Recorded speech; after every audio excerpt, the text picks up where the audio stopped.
Hello, everyone, and welcome to another episode of Friends Occasionally Not Disagreeing. This episode is a little bit different than our normal format, as it is me, Cody. I am here with you today, and I am your only host for this episode, so I have no friends to disagree with on this one. The purpose of this episode, I wanted to get out before we got too far here into May, kind of a preview of the MCU schedule for 2022. And I want to look at some of the movies and TV shows that are on the horizon here and, maybe ask some questions, maybe focus some thoughts about what each of those might look like. This is mostly going to be done spoiler free today, but I will say, maybe minor spoilers here and there, and maybe some major analysis of things from trailers and things of that nature and the characters themselves. Here by myself today because for our wide range of hosts that we've had through our episodes here of Friends Occasionally Not Disagreeing, most of them could not make it this evening for several reasons. A couple felt as though they just did not know the characters well enough, and they kind of have been experiencing the MCU as it has happened. A couple of them do not like to talk about the stuff before it airs because they feel that constitutes a spoiler and they do not wish to experience the MCU in that way, which I completely respect. And then maybe a couple just, couldn't fit the schedule meant to match in here tonight. So we're going to call this a 0.5 episode, not one of our full normal episodes, probably be a shorter format here tonight. And again, purpose just to be kind of look at and think about what's coming up for the MCU here in 2022. And let's just jump into this. So as we've talked about in some of our previous podcasts, notably Moon Knight, Shang-Chi, we have had such a growth of the MCU in terms of character and plot over the last, I mean, what are we at here? 10, 11, 12 years at this point since Iron Man came out. Really, it's impressive how many characters and storylines have been pulled into the MCU. The storylines that have not been captured yet are still plentiful, and that is just with the characters that we have. Now, they continue to add more and more characters, but what they're doing is fairly smart because they keep adding these B and C list characters into the world. Who would have thought we lived in a world where Moon Knight had his own TV show? Not I, that's for sure. But you have to remember that we still have on the horizon somewhere Fantastic Four, Deadpool, the X-Men, Wolverine's in there. I mean, there's a lot of interesting characters, Silver Surfer, that they could do things with that they haven't even touched yet. And that doesn't even begin to cover the properties that were owned by Netflix and have since reverted back to Disney, like Daredevil, The Punisher, Jessica Jones, Iron Fist, Luke Cage, Elektra. You could keep going on those as well. And we're starting to see some of that kind of sprinkled in the larger MCU. But point being here, there's a lot of ground they could still cover. Okay, that's in the future, though. Most of that we will not see here in 2022, and this is not necessarily the focus of this mini episode here today. First thing I want to talk about is Doctor Strange in the Multiverse of Madness, which is the first official MCU film of 2022. Comes out on May 6th. I will be going opening weekend, although not opening night to this one. This is going to be probably one of the more interesting films in the MCU this year because we have a character in Doctor Strange who has been kind of slowly introduced through us over the last several years. Infinity War, Endgame, towards the end there, we're going to have Spider-Man, which is the title here. No Way Home was the last one. I always get the three titles confused, I guess. But Doctor Strange is an interesting guy because he has kind of taken on a bit of the mentor role that was filled by Tony Stark prior to his death at the end of Endgame with Peter Parker. And apparently this spell that he has cast for Peter Parker to have people forget him ripped apart the idea of the multiverse, and we get into the multiple Spider-Men that come together here, Tobey Maguire, Andrew Garfield, and Tom Holland. And we also have the villains from the various franchises that come back as well. So we have already this manipulation of the multiverse with magic with Doctor Strange. But on top of that, we've also been introduced to the multiple timeline phenomenon that has happened in the Loki TV show, where we also have a multiversal, let's say here, spectrum, I guess, of realities that have taken place as well. It's a little unclear whether this movie is going to be dealing with both of those or just purely trying to pick up more pieces after the Spider-Man spell has taken place. What we do know from the preview, the trailer has shown that this is very, very prominently going to feature Scarlet Witch, Wanda Maximoff, and she is going to be presumably somewhat after the events of WandaVision, where we last saw her in the cabin reading the Darkhold as fast as she could. And she was essentially, it looked like, trying to find a spell that could bring her sons, Billy and Tommy, back from wherever it is that she heard their voice from. Now, this is also interesting because if you recall in the WandaVision series, Billy and Tommy were created by Wanda, by Scarlet Witch, to fill her fantasy of the perfect family along with Vision. So we have two characters here who were not part of the MCU that she created and now has lost when the events with Agatha went south towards the end of WandaVision. And so she is hunting a way to bring them back.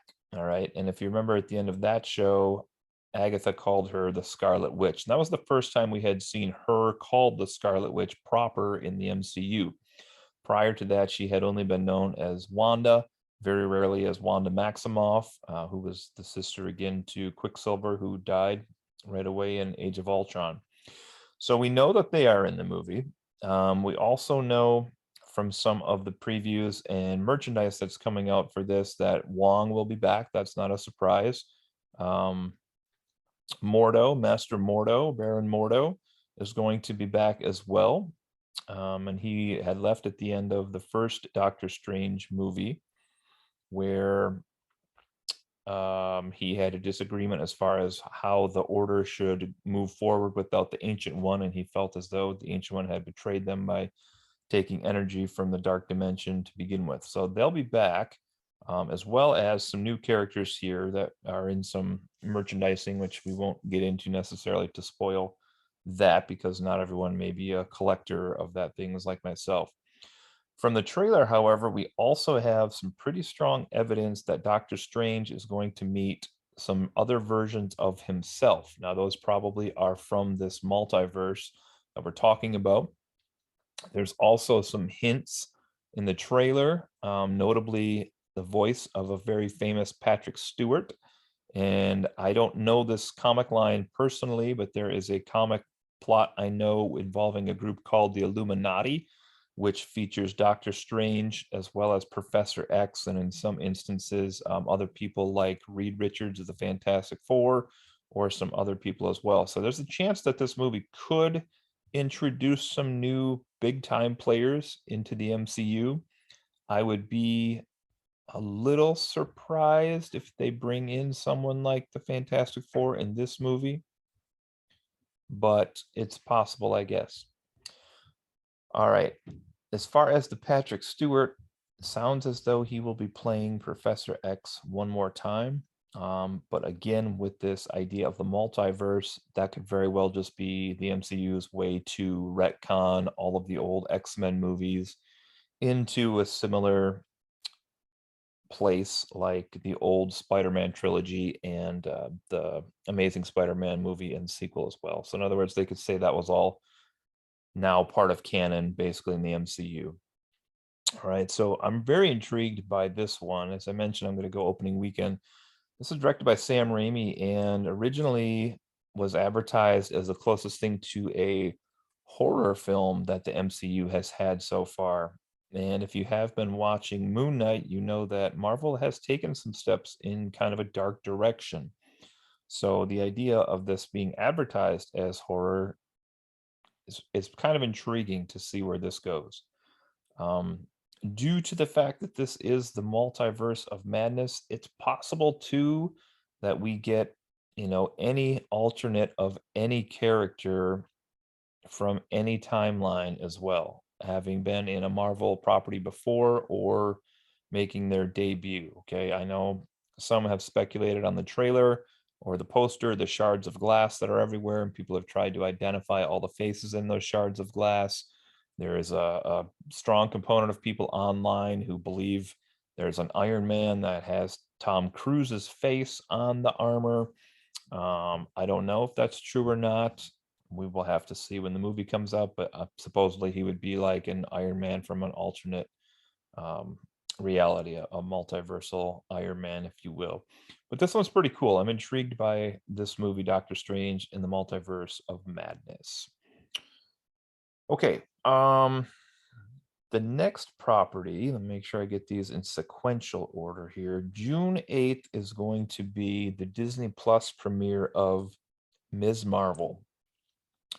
This is based on a newer character from the comics. Ms. Marvel herself as a character is not necessarily new. There's been a Ms. Marvel um, several times in the comic books, including being played by Carol Danvers, who plays Captain Marvel in the MCU. But this is one that's picked up maybe in the last 10, 15 years or so, and is played by a character named Kamala Khan. And she is kind of famous in the comic world because she was more or less the first prominent, at least, Muslim Marvel superhero. And I know less about this character, but I know that her power essentially is that she can manipulate her body in different ways to change her abilities, as far as, like, she could make her arm into a giant fist to punch someone with, or stretch her body out different ways, kind of almost similar to Mr. Fantastic. But she's kind of, I don't know, at least the bit I've seen presented as like more cartoony looking, perhaps even than Mr. Fantastic, who kind of plays it straight, even though he has, kind of these body shaping abilities as well. So it stars Iman Vellani as the lead actress here, and she is on the younger side because this is a younger character. And I don't know much on this TV show besides that, other than she is going to be set up here in her own TV show and then joining Captain Marvel and the character played by, I want to say, Tanaya Harris, who is Photon or Pulse or some other character names she has in the comic books. But we saw her in and I'm sorry, not Moon Knight, WandaVision. Also, she was with the white and black outfit towards the end. She gained powers as part of the spectrum field, or whatever you call it, the radiation field from Wanda's town that she had under control. And we also saw her in Captain Marvel, and she was the little girl. All right, so this is Monica Rambeau, and her mom was Maria Rambeau, who was the other pilot in Captain Marvel. And so the three of them together are called the Marvels. And this is essentially Captain Marvel Part 2, but it's called the Marvels. That won't come out until 2023. So we won't speculate too much on that now. I wouldn't be surprised if we saw Monica Rambeau, if maybe even possibly, but I doubt, a cameo by Carol Danvers, Captain Marvel in Ms. Marvel as well. More likely, this will be more of an origin story. This is going to be Kamala Khan's, is a big fan of the Avengers, and she remembers probably watching like Carol Danvers on TV or being a hero or something like that, and then inspires her. But I don't know how she gets her powers, I'll be honest, and I'm not sure what she will all do with them in this. Currently says it's scheduled for 6 episodes, so that would run us through June into July sometime.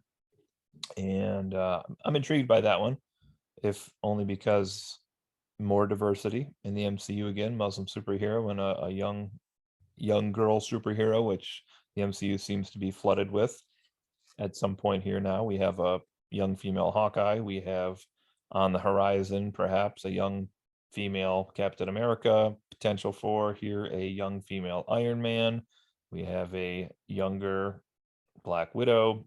Hulk's going to be replaced here by a lady coming up. We'll talk about in a second here.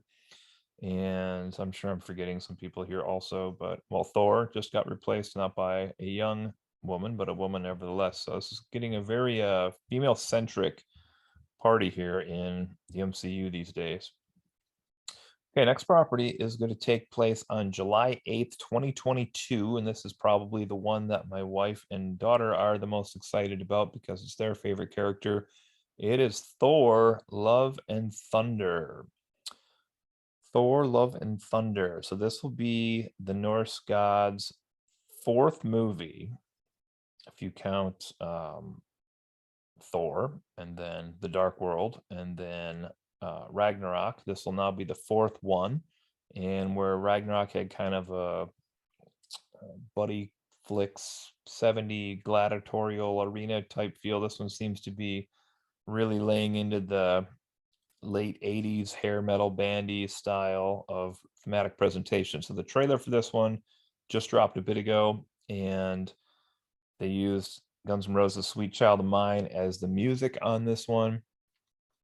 So you can tell kind of the feel they're going for here. And if you've seen the poster or the logo, it's very like loud 80s fonty style, rock letters is kind of the way the poster's made up here. This one's going to be really intriguing too for different reasons. We don't get the multiverse angle with this, but this will be the second big MCU film of 2022. What we are going to get here is a pretty large cast. So Doctor Strange, who knows who's going to pop up in that one, but this one, we kind of know who we're going to get. We have the Guardians of the Galaxy, and that's going to be Star-Lord, Mantis, Drax, Nebula, Groot, Rocket Raccoon, and also Kraglin, who is played by Sean Gunn, who was Yondu's right-hand man in the earlier films, who's now kind of chumming with them. They're all going to be on here. We also know from the trailer and from the chat about this one, we have Korg, that's back, who's kind of like the rock creature that he met in Ragnarok and later was his video game buddy in Endgame. We have Valkyrie, who is now going by King Valkyrie, and she is the king of New Asgard, which, if you recall, was started in on Earth after Asgard's destroyed with the remaining Asgardians. And central to this plot, coming back for the first time in a while, controversial perhaps, Jane Foster. Jane Foster, played by Natalie Portman. So we know part of this story is going to include Jane Foster somehow becoming a Thor. And Thor is his name. So her name here officially is the Mighty Thor, but this heavily gains its inspiration from several of the comic runs where there was a female Thor. And this has been done a few times as well at this point.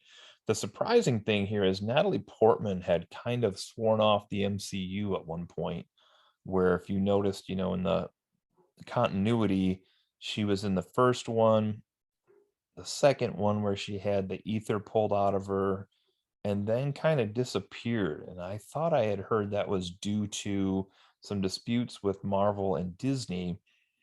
So it's interesting if you listen to some of the movies in between, right? Is it Civil War, I think maybe, or if it's Infinity War or even Endgame, I can't remember exactly, but you don't see Thor with Jane Foster anymore. Like that relationship has stopped. So it's interesting that she's back. More interesting that Disney has suddenly enough faith in her, not only to be on good terms again, but to maybe be the face of the franchise carrying forward. and we have the mighty Thor. So she has a helmet. She looks pretty cool, I got to be honest, in the preview that just came out a bit ago. So this is going to be a lot of stuff happening. The trailer makes it look as though Thor is going off on his own and attempting to find, his journey that he kind of started already, which was what makes him who he is and what makes him happy. We saw him turn down the crown of Asgard from Odin once upon a time in this series, and he still seems to be kind of on that quest. The battle with Thanos probably changed him considerably, with him failing to kill Thanos, and then he knocks Thanos' head off, and then, they kind of whatever. But here he just kind of says he's tired of the superhero life. Basically, he's going to retire and go off on crazy adventures. And we see a little bit of that while Guns N' Roses is playing in the trailer, but you get the sense that he is probably not going to be able to completely leave behind the superhero life. This is another interesting movie because Chris Hemsworth also had kind of assumed he would be done with this role a while back, and that seemed to be where he was leaning. And he's kind of since gone back on that in interviews and said, no, I'd like to play the character for as long as they'll let me play the character. But this is notable. As I mentioned, it's his fourth film. And we have Iron Man, who did his three films and then the ensemble pieces and then died. We have Captain America, who did his three movies, one of which was Civil War, which was an ensemble movie. And then we have, the other ensembles he was in. And then he grows old and retires and passed the shield down, which is a whole nother conversation. And Thor was really the last of the big three. And so the fact that he is still going, he is kind of the last old guard of that core of the team with the Tony Stark and Steve Rogers and Thor. He's kind of the last one left. There was Black Widow and Hawkeye and Hulk, if you remember, at the beginning in the first Avengers movie. But, Hawkeye's kind of popped up here and there, wasn't ever really the heart of the team. We had Black Widow, who is now gone, sadly, also pops up here and there. And then we have the Hulk, whose story we could get into, another day or shortly hereafter. We talk about a series coming up, but he's just kind of have a messy story at this point. So Thor's kind of really the last vestige of the old guard, I feel like, in this one. Now, we also know, if that's not enough already, we have to have a villain in this movie. And before we say who that villain is, we should also mention that Russell Crowe is in this movie and he plays Zeus.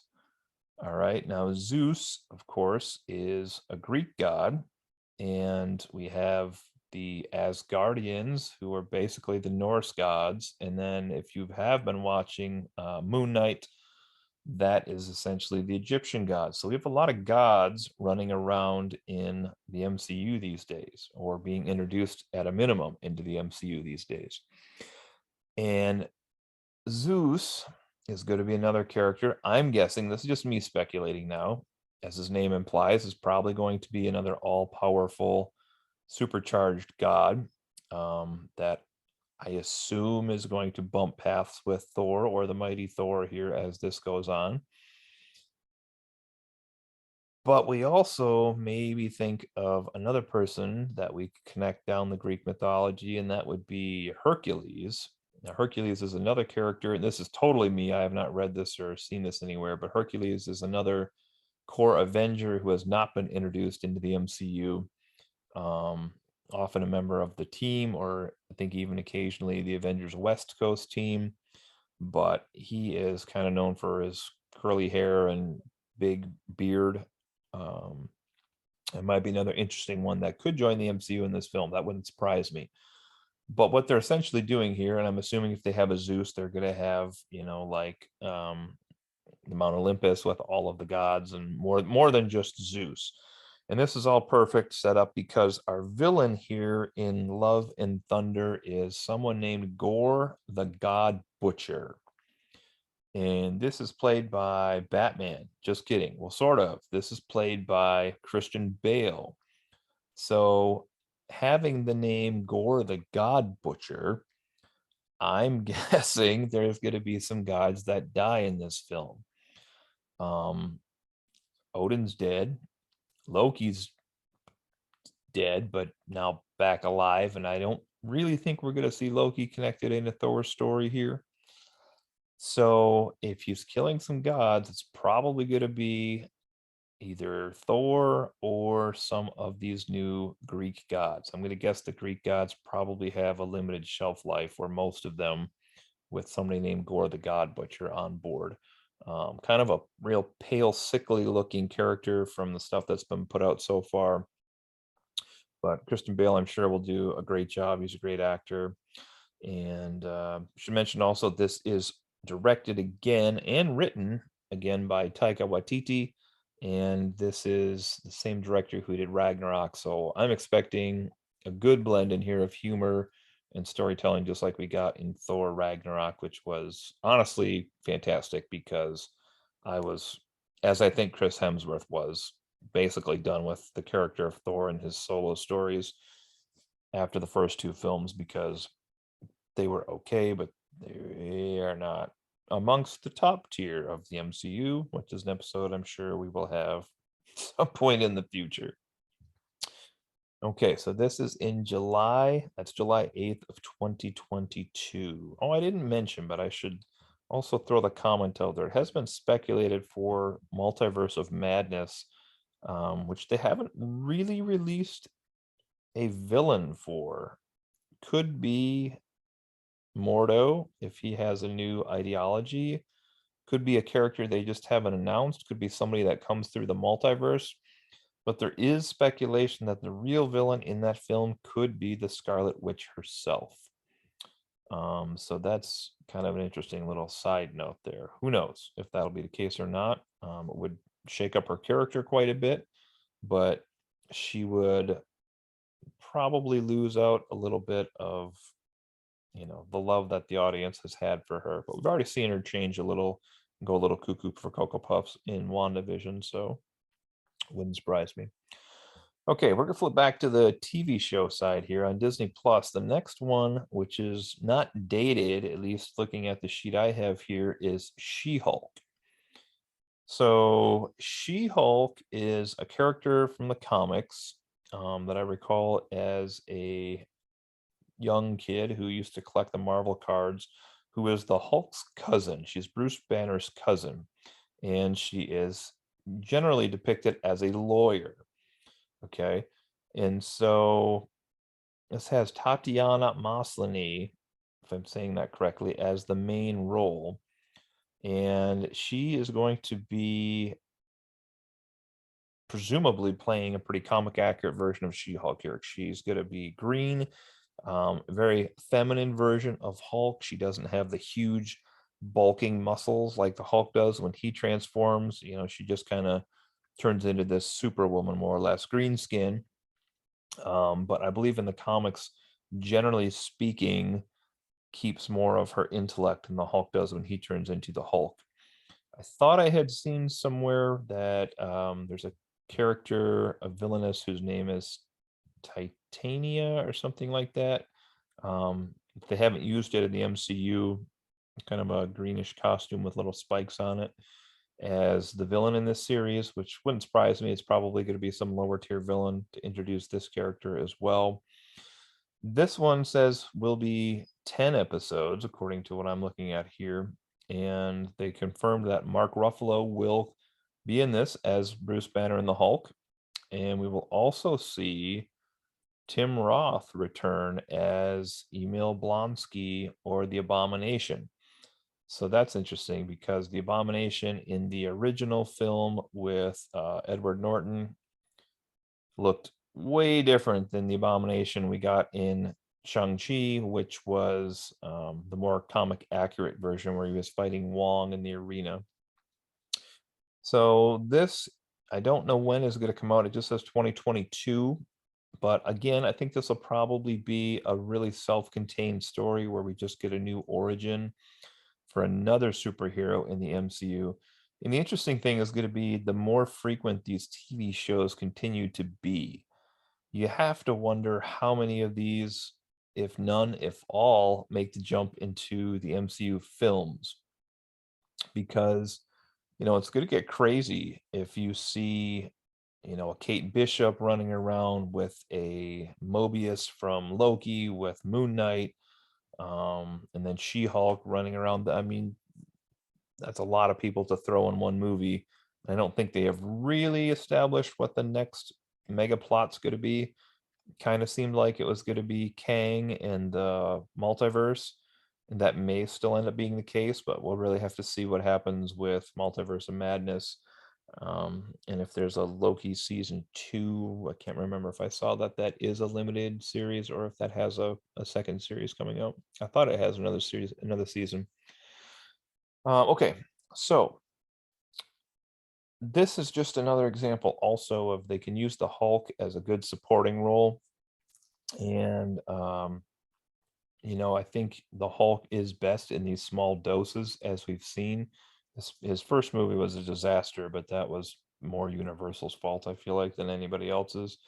He's worked well in the side roles for the Avengers movies in particular, and I'm sure he'll do just as well here in She-Hulk as well. And he was delightful in Thor Ragnarok. We should put that out there as well. So, all right, then we're going to get an untitled, as of yet, Halloween special where we have a character that is going to be played in, this looks like a one-off, October 2022, go figure, for the untitled Halloween special. And this is going to lead into another character here called Werewolf by Night, who is one of the really dark characters in terms of not necessarily like how they use him, but like there's, Dracula does exist in the MCU. They have a couple werewolf characters. This is Werewolf by Night. So this would be one of the two. There's also Man Wolf, but this is not Man Wolf. This is Werewolf by Night. And from what I can tell, this just is set up right now to do kind of like a one-off Halloween special. I could picture this being just like a maybe hour-and-a-half movie, like a single story that they tell. This is probably, I mean, this scraping, this is probably another C-level character. But if they could put it together to make an MCU Halloween special for like Disney Plus, why wouldn't they do that? We could all use a good Halloween story, and if it's MCU applicable, then even better, I guess. Okay, then we're going to get our third and final MCU film of 2022. And, it's interesting. The first one is Multiverse of Madness. So many unanswered questions. Really curious what's going to happen here. Second one, Thor Love and Thunder. Huge ensemble piece. Really curious what's going to happen with all of these characters as this one goes on. But perhaps in its own way, the most intriguing one is Black Panther Wakanda Forever. So we all know the tragic passing of Chadwick Boseman from colon cancer has shredded the heart of the MCU. The movie Black Panther, when it came out, I'll tell you again, I was a teacher, still am a teacher at the time when that came out, though, and seeing representation on screen mattered so much to so many of my students, that they would go out and watch that film multiple times with their families, and it was this kind of like activity for them to go see a black superhero. And yeah, there were people, Nick Fury and other people on the screen before, but it didn't have the sense of culture that Black Panther did. When you saw Wakanda on the screen for the first time, and you saw the story that was, an African story, and you saw customs, traditions, clothing, fashion that was African, that meant a lot to so many people around the world to have that representation. And so here we're going to get our second film in the Black Panther series, and this is called Black Panther Wakanda Forever. Now, they have said that they would not recast T'Challa, who played the Black Panther. So this isn't going to be a case where we're going to have somebody new step into the role and we're just going to continue on as though nothing has happened. And they made that choice essentially, I think, to honor Chadwick Boseman's legacy, who, everything I've read about this guy is that he was an inspiration and like to do a lot of charity work. And he was the Black Panther. And so they didn't want to recast him. So what this movie is going to be about, I don't know. It's interesting. I've heard a lot of rumors on this. Is this just going to be about the country of Wakanda itself? Is someone going to become, if not quote unquote Black Panther, essentially a character very similar to Black Panther? Are we going to see his sister Shuri take over as the Black Panther? I know she is on again, off again in some hot water with Disney over some vaccine comments that she made. So whether they would put all of their faith behind her to lead as the face of this franchise, I don't know. That would be probably the easiest play because she was a character who was, a smart ass, a badass, and a genius all at once. And I think a lot of people took to her in the first, not only Black Panther movie, but also in Infinity War and Endgame.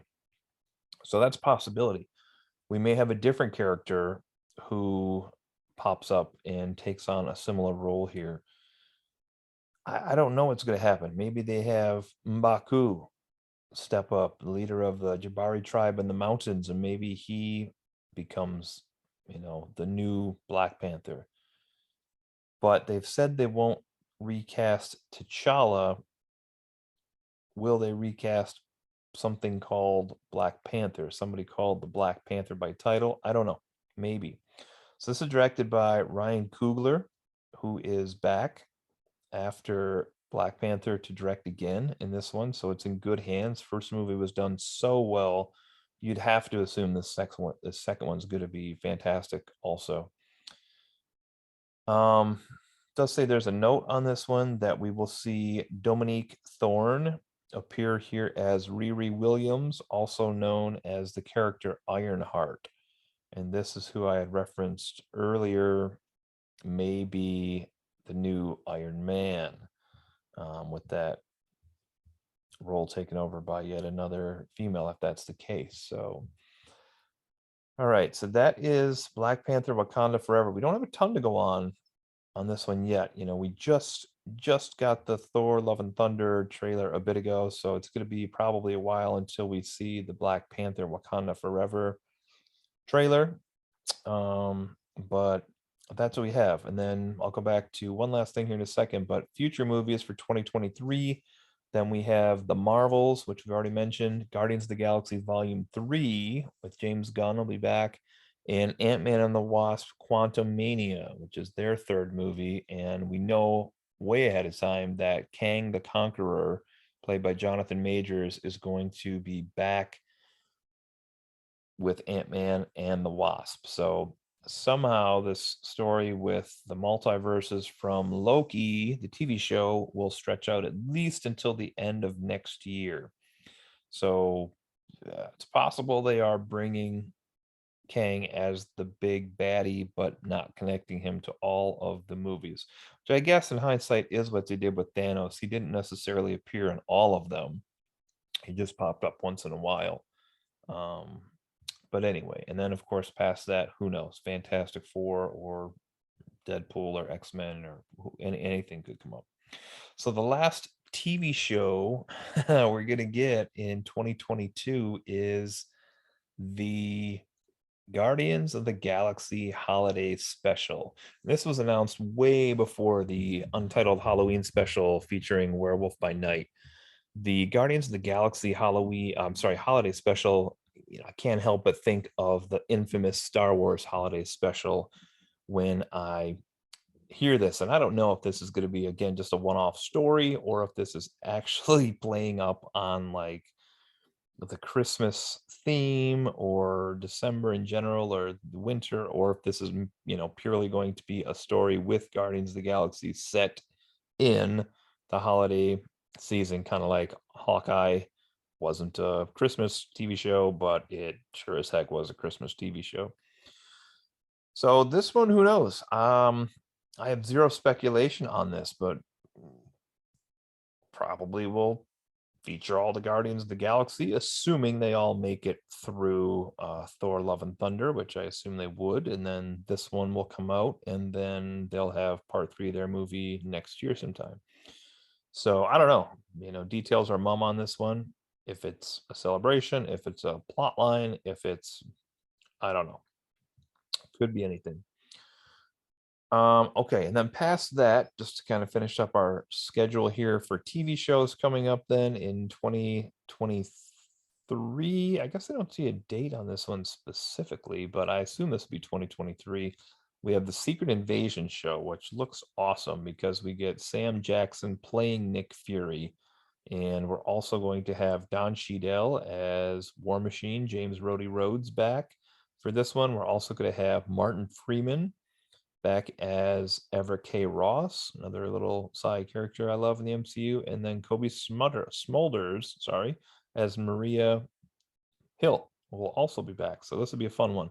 Oh, and we also have Ben Mendelsohn as Talos is back again. So this will be about the Skrulls somehow taking over Earth or having, planted people here on the planet to cause havoc. And the idea here, I guess, being that Talos represents the law-abiding Night Skrulls, and that is not all of the Skrulls. There are other ones. And we're also going to get the Ironheart TV show with previous mentioned here Riri Williams, played by, again, Dominique Thorne. And then we are also going to get Armor Wars, which is a famous 80s comic plot line, with James Rhodey Rhodes. You guessed it. War Machine Don Cheadle is back here again. And this is probably going to deal with something to do with Tony Stark, Iron Man, maybe his technology, maybe his suits. But essentially, Armor Wars in the comics was, a series of battles between people who had armor that they were fighting with. So, you didn't necessarily see some of the non-armored superheroes in that. And then we also have one last one here. If this happens still, this is supposed to be a Wakanda series, but doesn't have a title at this moment. We do know that Dany Gurira Michonne from Walking Dead, who plays Okoye here in the MCU, is supposed to be signed on as the leader again of the Dora Milaje, the bodyguards for T'Challa, or at least used to be. And whether this series still gets made, we'll just have to see where this goes.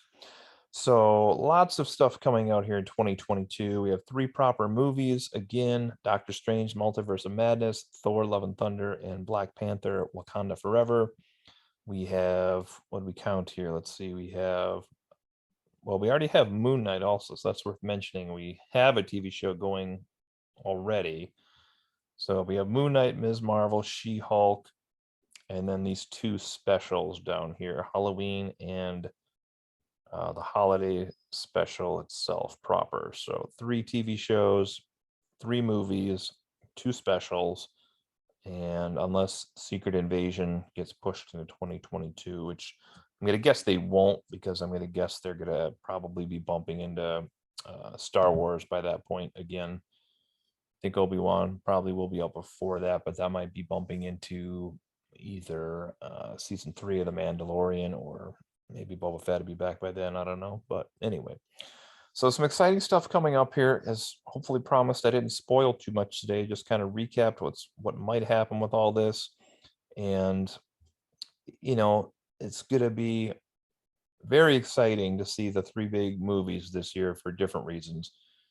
Doctor Strange is the one that is going to be batshit crazy, just because literally anything could happen. Like if you thought Spider-Man No Way Home was crazy with all three Spider-Men and the villains from various movies. This has the potential to make that look tame. I mean, it's, Hugh Jackman could show up as Wolverine. Who knows? Who knows who could show up in this?